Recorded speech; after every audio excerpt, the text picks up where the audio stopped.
Good evening. Naat ay bagong na-repair kanon. Kani siya ang brand is Asafe. Ang model ani AF05D or kung sa Hisense Fire pa DV38.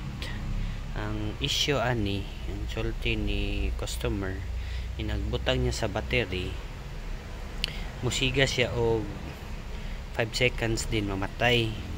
So pag check nako gatuo kog battery ra, so mao ra sad gihapon unya. Pag check nako gatuo ra sad ko ang switch ra ang problema, so dili gihapon unya.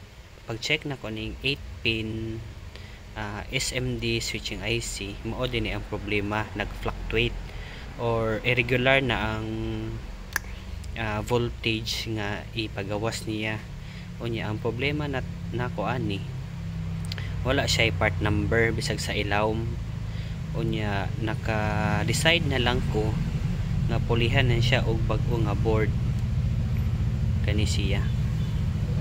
So mao to na okay na ang flashlight nya, to siyang testingan, dili na siya mag-fluctuate, normal na.